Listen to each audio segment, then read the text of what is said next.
Celebrar a ceia do Senhor, ela deve ser um ato realizado na igreja. Quando eu falo na igreja, no corpo de Cristo, não é nesse local, tá? No corpo de Cristo, até que o Senhor volte.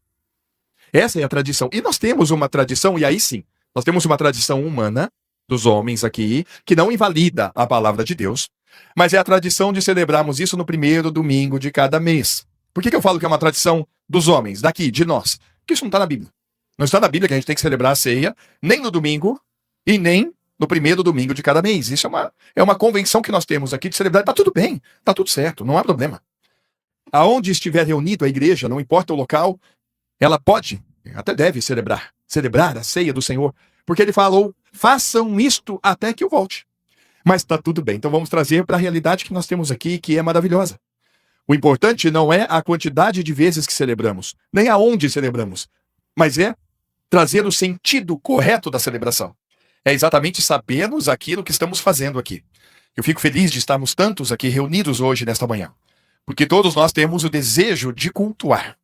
Eu espero que o teu desejo de estar aqui, e falo com amor, tá? O desejo não seja a celebração da ceia. Porque muito mais do que celebrar a ceia, é celebrar o Senhor, é celebrá-lo. Celebrai, e não é de qualquer forma, né, Macão? Celebrai com júbilo. A quem? Ao Senhor. Todos os moradores da terra. Então, tá aqui pra gente celebrar o Senhor. E é com júbilo, é com alegria. Júbilo é uma alegria muito grande. Lembra do Salmo 122, que também deve fazer parte da nossa caminhada? O motivo, a inspiração, o desejo de estarmos aqui. Olha que bonito isso. Alegrei-me quando me disseram, vamos à casa do Senhor. Por quê? Porque eu celebro ao Senhor. Se nós temos hoje a celebração da ceia, amém, louvado seja Deus. A ceia é pra gente lembrar que o controle da nossa vida está nas mãos do Senhor. A ceia é para trazer a memória de que não somos nós que vivemos. Cristo é que vive em nós. Quem é que controla a tua vida? É o Senhor ou é você? Olha como é que a ceia toma uma dimensão bonita nesta manhã. Quando a gente celebra aqui, e ele fala, façam isso em memória de mim, e ele fala, anunciais a minha morte até que eu venha, ele está trazendo todos nós para termos uma lupa no Evangelho. Em Cristo e este crucificado, e você? Você morreu com Jesus? Foi crucificado com ele? E é aí que ele diz, olha para mim. Olhando para Jesus firmemente, o autor e consumador da fé. Nós devemos sempre que comer o pão, lembrar do corpo de Cristo. Porque ele fala, este é o meu corpo que é partido por vós, quando ele pega o pão. E ele declarou, eu sou o pão da vida. Quando nós comemos do pão, estamos lembrando que nós estávamos lá. Para mim, este é o maior objetivo de quando eu como o pão. Primeira coisa, eu estava lá. Eu estava no corpo de Cristo.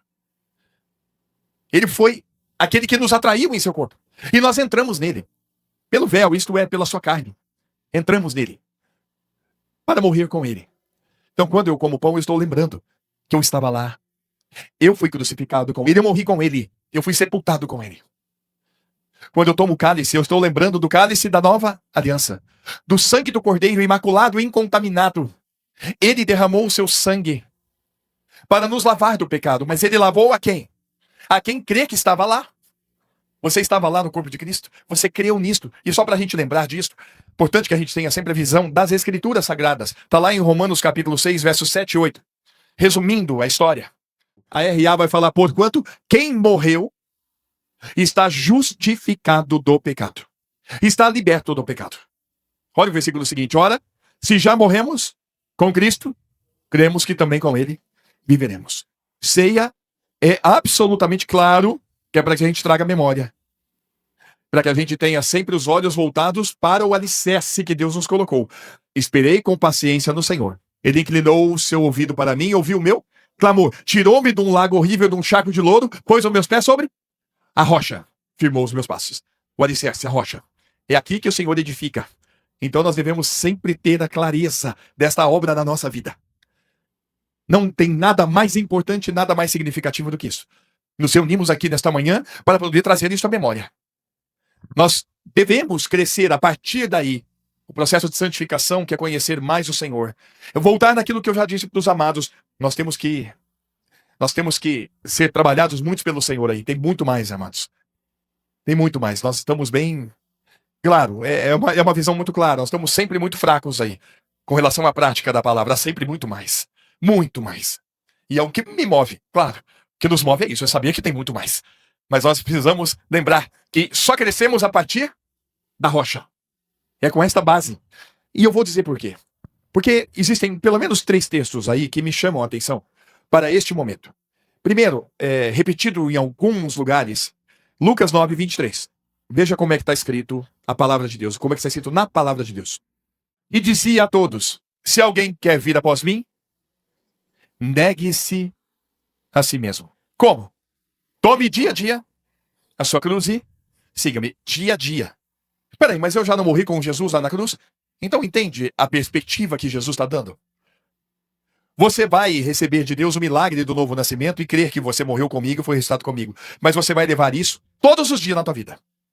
Você vai estar sempre aí. Eu vejo o apóstolo Paulo, ele pegou isso de Jesus, e aí é coisa minha, eu achismo.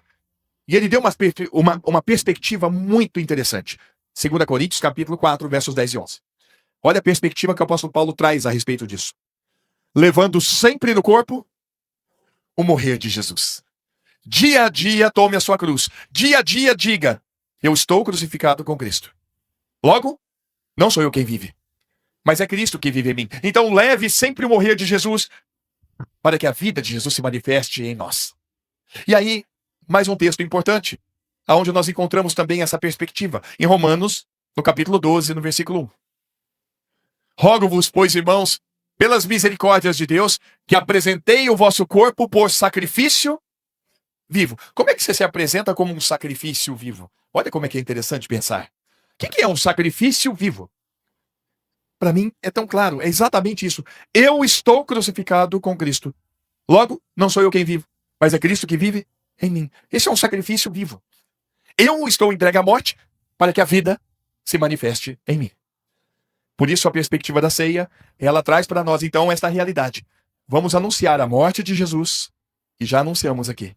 E a nossa morte com ele, e aí é uma questão de fé, uma questão do milagre operado por Deus na vida de todos aqueles que estão em Cristo aqui. E nós devemos anunciar isso até que ele volte. Devemos fazer isso até que ele volte. Que tenhamos sempre a alegria, o discernimento e sempre a clareza de celebrarmos a ceia de forma correta. E assim seja, até que ele volte. Amém? E amém.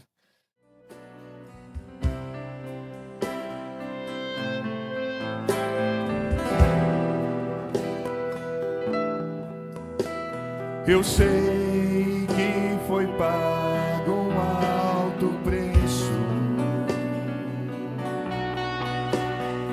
para que contigo eu fosse o meu irmão.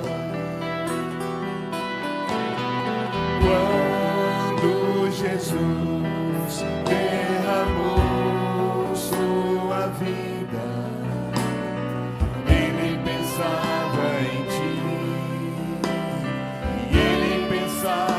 Em mim, pensava em nós.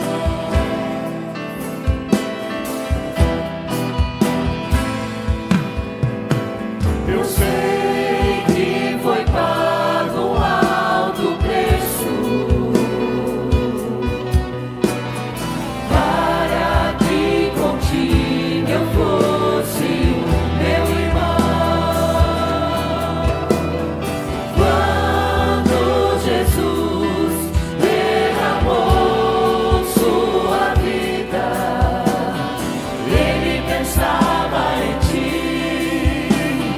Ele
Foi pago o preço para ser